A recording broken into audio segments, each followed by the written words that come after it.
Welcome to the Meet the Artist Zoom event for the New Quilt 2021. The object of this event is that we recognise that even without a pandemic, there are people that would love to attend an artist floor talk at the exhibition but cannot attend in person. And that includes many of the artists themselves. So this is an opportunity for you to hear 12 artists from the New Quilt talk about their artwork.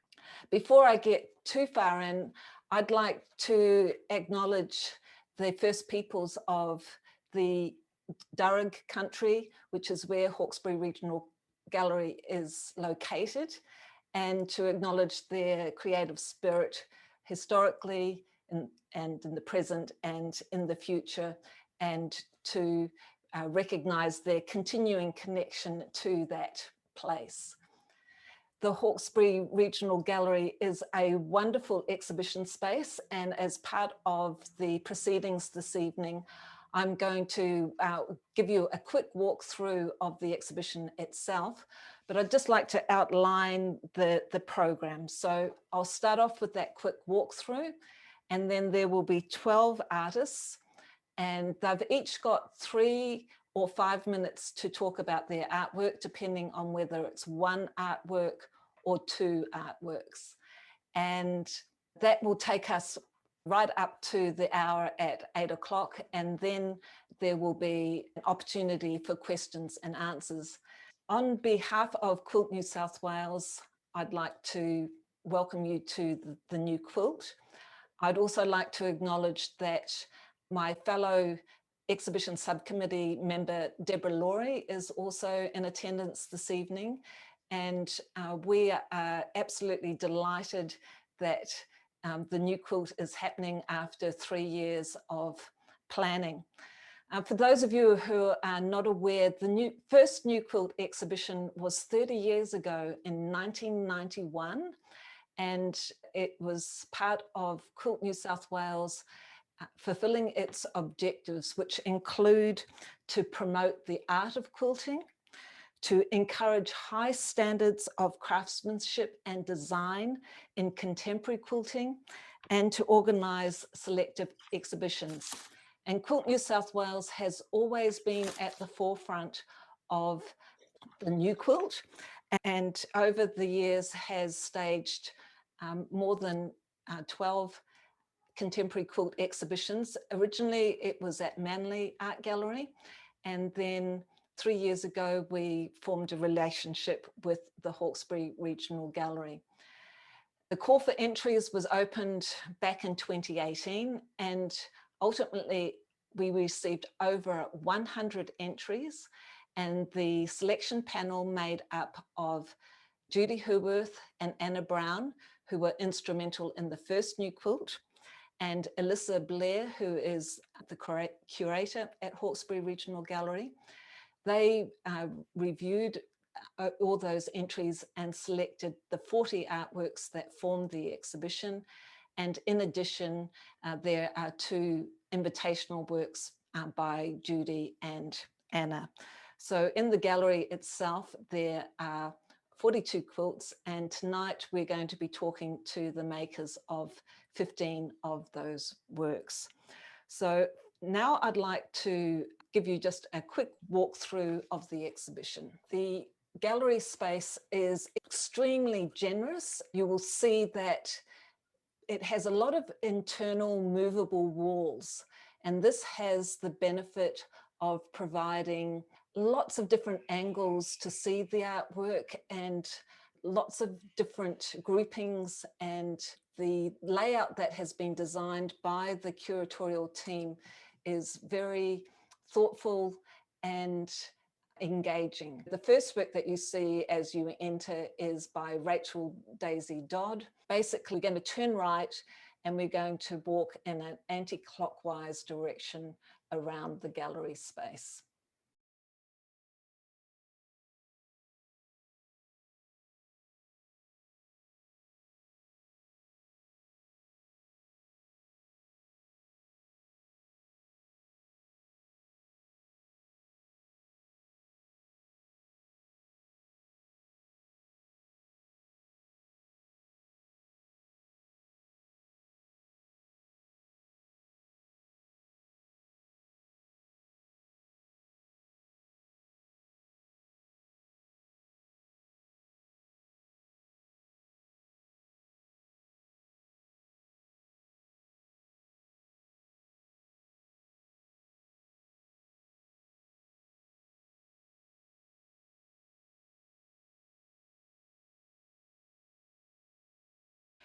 First up, we have Neroli. Okay, this piece is called Whitewash 2020. It's the second piece I've made in this series of Churning Waves. Last year, with Victoria and the extensive lockdowns that it had, I know that there were a number of artists who were incredibly productive. I was not one of them. I generally work to deadlines for specific exhibitions, and it's what changes me from thinking about a work to actually beginning it. When I've got a deadline, I know if I don't start it now, I'm not going to get there. So I need to stop pontificating and thinking about the various ways I can put together and just begin. And without that, and with the anxieties of COVID and living in high rise, and we had cases at one point both within our building as well as in Woolworths and the bakery and all our local kind of bits and pieces that I did frequent, it was actually very hard for me to create, to feel like getting into that studio. I think I actually wore Qantas PJs for 3 days straight before going, okay, shower time. So I decided to work on this piece because it's an abstract way of showing the churning and everything that goes on in this completely hostile environment while still being beautiful. And it allowed me to basically sit my brain on the table and just concentrate on stitching and the therapeutic and meditative effects of that. The quilt itself is created with a photo I took off the balcony of a cruise ship many years ago. And I've used a 12 weight thread, which is the thickest type of thread you can get through the top of your sewing machine, in a free motion stitch to choose which sections I wanted to highlight and outline. So on the very fine silk base, it actually gives a really thick line that's stark and stands out and creates a more graphic quality to the quilt than you would get from the photo alone with finer stitching. It did take me a long time to do. I don't usually work quite this big. Brenda had been suggesting somewhat forcefully I will work bigger for quite a while, so I decided to give it a go.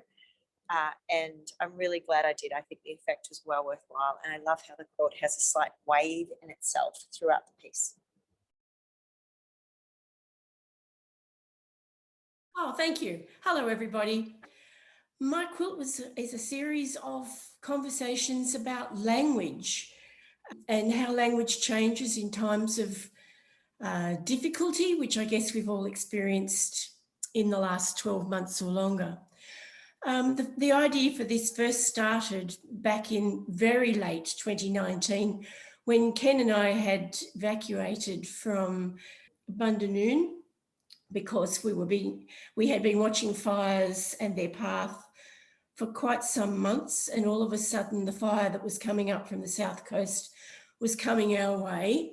And so we just left home, went down to Goulburn, and we spent 2 weeks in a beautiful apartment down there watching the news, because really in a small apartment there's not a lot you can do, especially when you've taken an awful lot of your household belongings with you.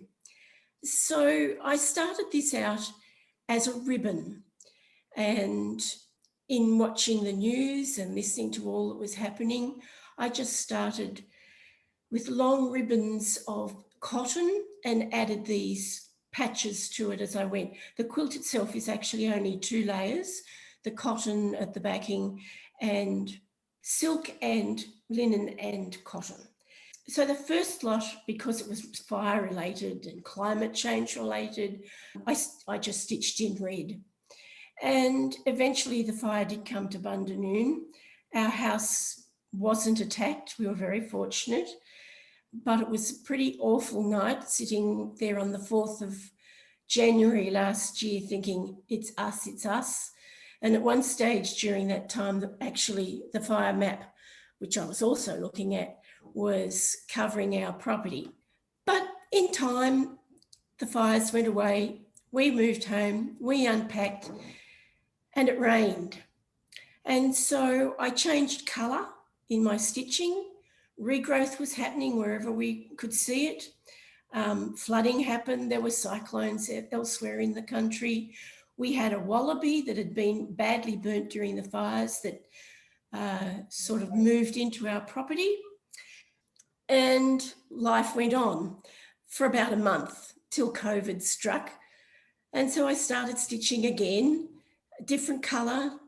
So the language reflects all of those things that were happening during the fire, during the period of regrowth and rain, and then COVID. And I was using language from the television that I was hearing all the time, my own language. For example, I can see there on the screen, bringing Bella home. That was our cat. And so there were family things involved. So family mattered. And my son and his now wife married at Mount Tomah on the 12th of December 2019. And we were breathing smoke. As we looked across the valley, it was very, very smoky. But moving on through the time, more family mattered, bringing the cat home, checking on friends after we got home, and then moving into COVID and school closure. So the quilt started out as a very long ribbon. And I remember ringing Brenda and saying, could I submit this ribbon that could be a touchy-feely thing in the exhibition? She agreed. But as time went on and COVID got obvious, I decided I would turn it into a quilt. So that's what you can see. It took me a couple of weeks to get it into a quilt and get all the bits to match up. But there you have my quilt. And thank you for listening. Now we have Jill. Yes, good evening, everyone. The name of my quilt is Memory Crosscut, and I started using the idea of memory and its structure, I guess, and I've been investigating memory and place for quite some time. This work's a little bit different in that it's a bit more abstract. I did a piece in 2019 which was about trees and how they're the historians of the land and how they can tell stories. And I think, as everyone knows, if you cross-cut a tree, you'll see the seasons of plenty and the seasons of harsh weather, that kind of thing. I wanted to get a bit more abstract about memories, but leaving in mind the natural world. So what I've done here is I actually sat down and wrote out pages of memory in a fairly loose chronological order, just all the things that came into my mind. And I think, like the other speakers have said, it's a bit of a reaction to lockdown and to isolation.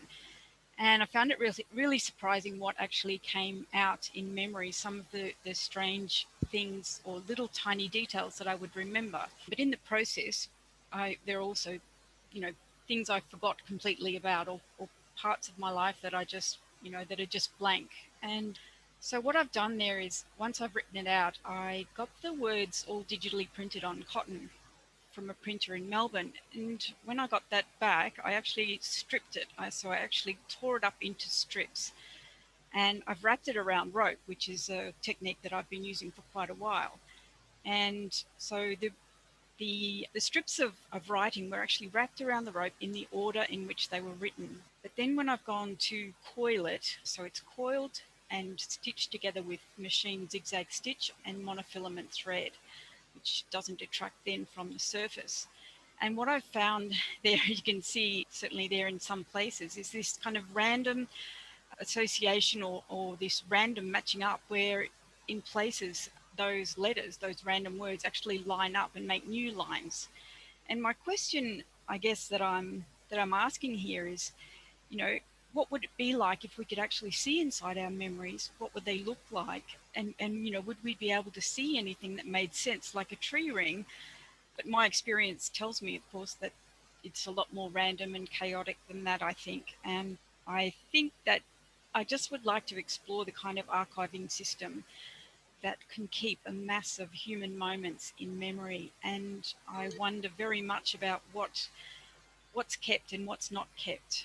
Black section, you can see in that detail there, some of the black winding of the rope has ghost writing on it in white. Those represent vague memories that kind of, yeah, I think I remember that. And then there are plain black sections which are completely blank.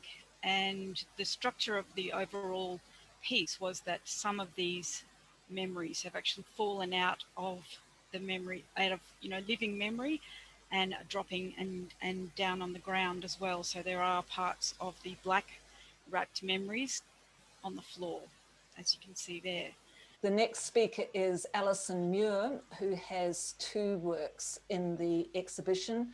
Hello everybody and welcome to the new quilt. The first work you will see from me is called Comfort. It's 110 centimetres high and 77 centimetres wide, which was made to meet the criteria for the minimum size of the work. The tile pattern is actually my bathroom floor. And by way of explanation, in 2017, I had a life-threatening event. And so I started cleaning out the photographic files. And I thought, well, you know, we haven't got any children. And if somebody has to clean out our rubbish, they really only want to see pictures of us. So I had this huge pile of water and or landscape images from 40 years of traveling with my husband. And I thought I could make a work about comfort, or is it uncomfortable? It's to do with whether your memories are comfortable or maybe they're not so comfortable. These were quite comfortable because it's water, and as anybody who knows my work, I'm comfortable if there's water. So the photographs were cut up into 25 by 50 millimeter rectangles. They were glued to a backboard or piece of paper, art paper, and then to meet the criteria, I actually machine stitched through the center of each line, which you can probably see on some of the detail. So the materials are paper and photographs. Yes, there were some challenges laying out the images and trying to get something cohesive. But I will say that the exhibition at Windsor actually follows colour lines as a theme throughout. And I'm not sure that my bit fits in too well there. I see the work as contemplative, and the works in the other green area are quite colourful and jump out at you. I enjoyed making it. I wanted to present it as part of the new quilt to say, well, comfort isn't always comfortable and memories aren't always comfortable. So here is comfort. Okay, now the overall of a work called Feeding the Aquifer. It's 159 centimetres high and 198 centimetres wide. Now that I'm actually recovering from my life-threatening episode, a lot of my work is actually experimental. And I put pieces of cloth, folded, rolled, scrunched, whatever, into the dregs of dye pots or indigo, and actually leave them for weeks at a time often to see what happens as time plays havoc with the cloth. And then I look at the pieces of cloth once they're washed and dried and try and work out what image is invoked by the pieces of cloth. So instead of starting with a subject as I would normally start, I start with the cloth themselves. And these pieces of cloth really focused on water in a very dry landscape. And at the time, of course, we had terrible drought, and the Darling and the Murray hadn't joined together for a very long time. So I started to lay up the pieces and thought I will make a really big work because that's what the new quilt was asking for, consequently the size, but I'll also make it double-sided. So the reverse side of this quilt is actually a kimono.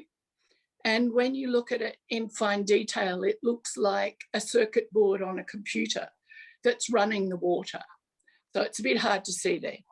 Anyway, so I started to machine quilt the work thinking it's huge, so I'll never hand quilt it. I actually started in the middle of the indigo to hand quilt it, but it was too tough on my hands. I don't have a lot of strength in my hands still, as the nerves are still trying to grow.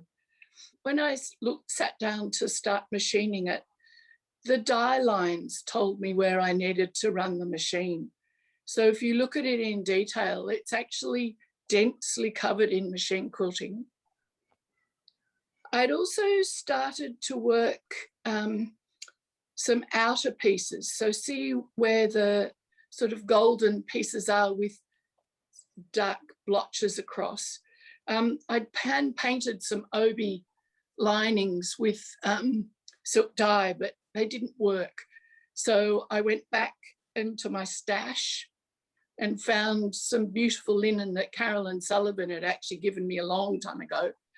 And I dyed it in eucalyptus with a bit of coreopsis and a bit of rust here. And, you know, it gave me the right sort of cloth to go over the side of feeding the aquifer. Hi, everybody. It's wonderful to be here.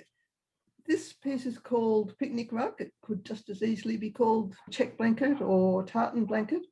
It's about 80 centimetres square, to be honest. I can't remember exactly.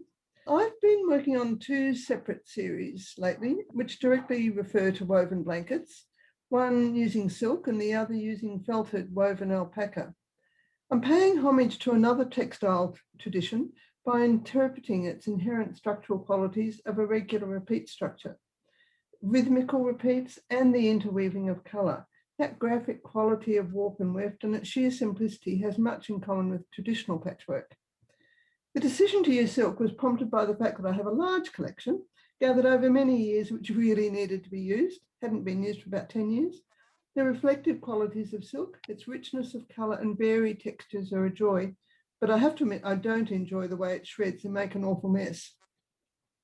I'm also obsessed with the Japanese notion of wabi-sabi, which amongst other things centres on the acceptance of imperfection. So I create systems for randomness whereby I set up conditions which ensure small, uncontrolled variations. I chose this colour palette solely on the basis that I've always enjoyed putting strong colours with black navy, and I had just enough of that navy to make a ball quilt, but only just, so it's easy to underestimate how much fabric sits in the seams, not in the top. As with the tartan rug, I wanted to have varied widths of interwoven bands of colour and the additional counterpoint of contrast and subtle stripes. The very thin stripes are folded strips inserted into the seams. This means they sit up a bit and therefore are more reflective and textural. I piece them in strips at a slight angle, then slice the strips into squares. This is the wabi-sabi element, as that variation in angles ensures they're all slightly different, so that when they're assembled, it contributes a textured line. I then played with these modular units until I found an arrangement I was happy with. I always machine piece and machine quilt. This suits the graphic nature of my work and my impatience to see what folds. I don't have the patience for hand sewing. The only challenge I met in creating this piece was running short of some fabrics. There was some very creative unpicking of technical samples and old quilts. There were hidden joins and fudging of subtly different shades of some colours to get this quilt finished, but I did get it finished. The next speakers that we have are Beth and Trevor Reid. Hi, everybody. Beth and Trevor here. Our quilt is called Corundum, and it's 150 centimetres wide and 154 centimetres in depth. Now, we started off this, I was thinking, we need to do something that's new, but we like to do things that use traditional methods as well. So using the half square triangle was our method of looking after that old traditional way of working, but doing it in a new modern way. And so our son had loved wearing jeans, big baggy jeans back in the 90s, and he couldn't bear to part with them, and we've kept them over the years thinking we'll make something for him. And so we had this great stash of denim. Now, as you can see, it goes from dark right down into the light, and this is all just the natural denim in the that we've used. Now I'll turn over to Beth because she'll talk about the technical difficulties that we had with this. Okay, the technical difficulties we had with sewing this corundum was the actual thickness of denim.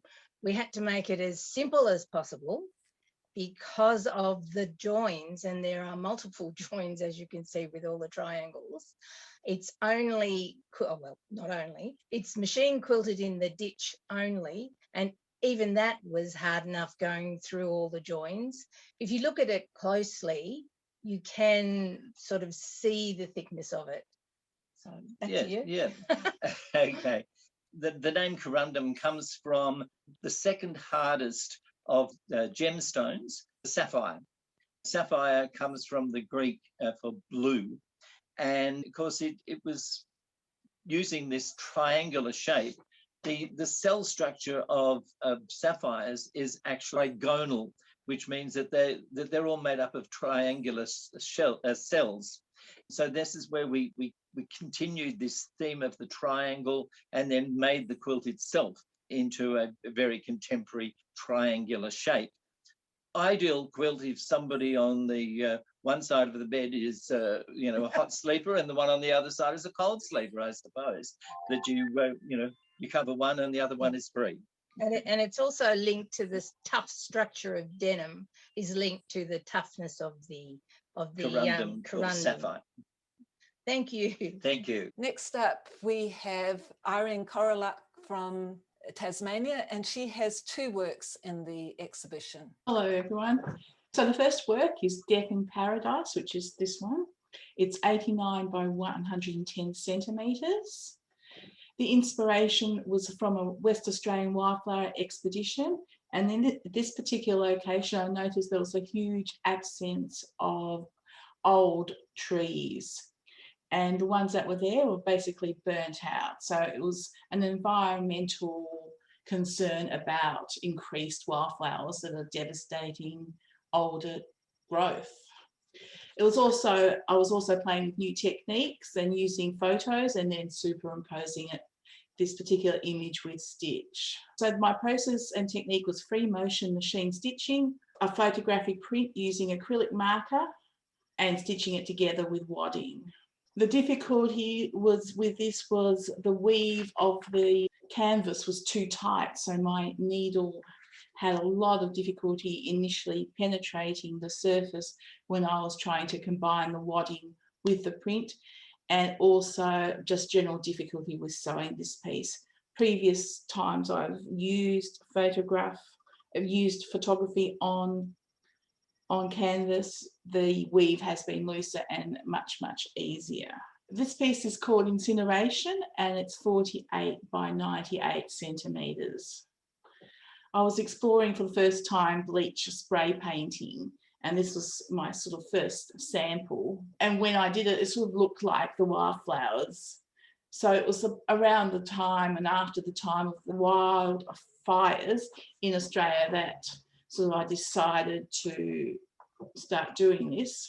We were in somewhere in a rural New South Wales town, and there was this black ash falling. I've also driven through, we've been caught in a fire and we had to drive through the road in the fire.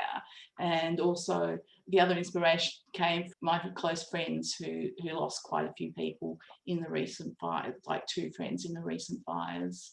So it's a free motion machine stitched on bleach spray painted fabric using native plant stencils, acrylic markers, and combining that with wadding. The difficulty I had with this piece was I've never used sort of stencils before, so I had difficulty making the stenciled leaves look realistic. Next up, we have Lorraine Parker with her work Rust and Decay. Hello all. I was very excited to be included in the new quilt. I believe this was a really extension of all the techniques that I have done over the years. My inspiration was definitely, as the title suggests, 80 photographs of Rust and Decay taken all over New South Wales, Victoria and South Australia. It wasn't difficult for me to choose the centrepiece. A lot of my choices depended on the dimension and the perspective that they gave the whole work. I had some difficulty selecting photographs that actually worked and were the right size that I could manipulate. Who was Rust. Thank you. This work is called The Wandering Stitcher. It's 120 centimetres wide and 155 centimetres long.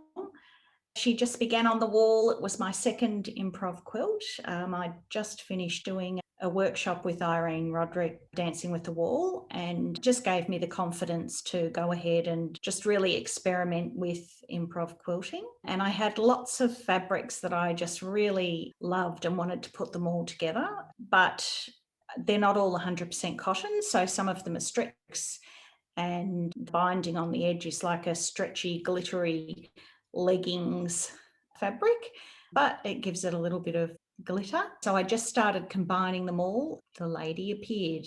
Up in the top right-hand corner is a piece of machine embroidery I did when I first got my machine embroidery. It's with variegated thread and just squares, and I just love the effect that it gave, and just simple squares on the black fabric. I keep on putting it up on the wall and taking it down for quite some time, but it really went well into this piece. And then I started to see, like, Moroccan temples, and so added another arch onto the other side, and then added in some herringbone pattern as well to just give it a bit more interest.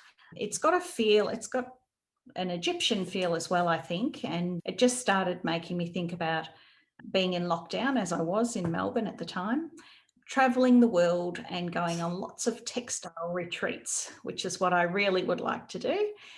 So I kept on thinking about that as I put this piece together. There are lots of different techniques in it. It's piecing, there's raw edge applique, there's a bit of couching, although I didn't use the couching foot, I just sort of free motioned the thread to outline the bodice and around the arch of the quilt.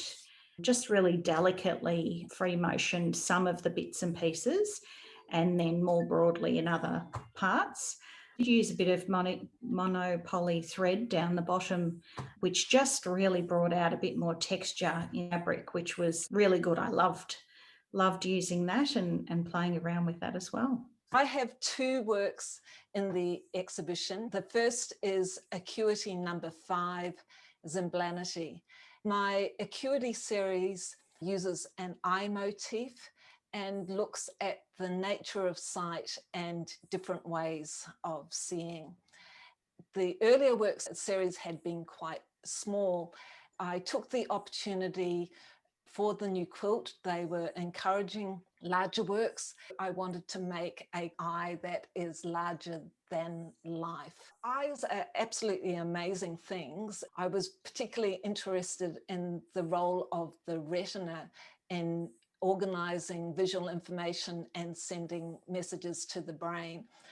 A retina is orange, and that set the color palette for this work. So you'll see in the background there are geometric shapes that are in orange red hues, and then they're complemented by the blues of the iris. The geometric shapes represent the cones and rods of the retina, and this work is intensively hand stitched and machine stitched. You'll see the cross stitch details in the background, and that central pupil is also heavily free-form cross-stitched. I completed the top of this work in early 2020. The pandemic arrived and I carried out the stitching. The pandemic intensified and the meaning of the work kind of pivoted as well. And while I was working on that stitching, I was looking at the very close detail. And then when I stepped back, when I finished, a different kind of picture emerged to me. It was really this notion that looking out at the world during the pandemic, we're having to constantly recalibrate our perceptions to accommodate the so-called new normal, that it's really gone beyond just mere spectatorship. Our world has materially changed. I often talk about serendipity. Well, in this work, we have the opposite, the counterpoint of zimblanity, that feeling of making completely predictable discoveries, and just those sheer pandemic metrics that bring non-surprises all the time. And the second work is from my Integrifolia series, which is based on the shapes of the Banksia cone, those wonderful elliptical lenticular shapes. This time I decided to explore adding an outline to the shapes, and that has brought an extra dimension. Both of these works are made from my own hand-dyed fabrics, except this one, the green background, is a commercial fabric. They are both entirely pieced. There is no applique, and as you will see, they are very intensively machine stitched with that echoing line motif. This work is all about possibilities and potential in the life cycle of the Banksia trees. The Banksia is right outside my studio window. That Banksia there is a constant source of inspiration to me. Thank you so much, everyone, for coming. What we're looking at is my MMXX quilt, which is 2020 in Roman numerals. The call for entries suggested big, bold, and adventurous, and not one to shy away from a challenge. I thought, okay, I'm going to make something large. So it's actually 250 centimeters tall and 190 centimeters wide. It's quite one of the largest works I've made. So at the time of making this, there were sound bites from the news that were just dominating the whole of my creative space. The news kept bringing things that were just jaw-dropping. Everything was so unprecedented. It was really quite disconcerting, actually, to have gone from the fires which changed the skies to storms which took power away in our area for 2 weeks, and then floods which affected many, and then into the global pandemic. Going into lockdown and homeschooling and this really frightening experience of going to the supermarket and not being able to find what we wanted led me, I think, to creating this where I was piecing what we were hearing, and I suppose it gave me an aspect of something that I could control in everything that was going on. I literally upended buckets of scraps onto the floor of my sewing room and just improv pieced words and signs and symbols and put the quilt together. It became more and more challenging as I went on, because as it got bigger, it became heavier and harder to manage, but I wasn't going to let it defeat me. So looking through the quilt, you can see the words. There's lots of play on words as well. Obviously, locked down, downtown, shut down. The S in the shutdown is a $sign because the whole situation was impacting people financially. As I needed fabric that I didn't have to hand, I cut up things like souvenir tea towels in a sort of a lament of having to cancel travel plans. I cut up old serviettes and literally just put it together with some machine quilting as I went, and finally some hand quilting to finish the thing off. Thank you, everyone, and I hope you enjoy my work. Now we have Lisa, and before she joins us, I'd just like to acknowledge Lisa's assistance with presenting this evening. It's also been a great help with editing some of the videos that have been produced in connection with the new quilt. My quilt's called If Only. I'm a member of a international group of 12 quilters called Cloth in Common, and we're given a challenge every 2 months. I tend to think about something for 6 weeks and then do it very quickly in the end. If Only is because the challenge was green spaces, and I really love those buildings that are covered in plants. The first one I ever saw was in Paris. I won't try and pronounce the name of the building, and also the one in Sydney that I really love. In fact, I had to go down there and take some really nice photos, and a very kind gentleman showed me a really good spot to take photos. I'd never actually worked with perspective before, so I had great fun playing with perspective. I started off just with normal size graph paper and drew it accordingly to the light sources and the interesting angles that it created. It's completely made with my own hand-dyed and hand-painted fabrics, and it was all done with fabrics that I had at home.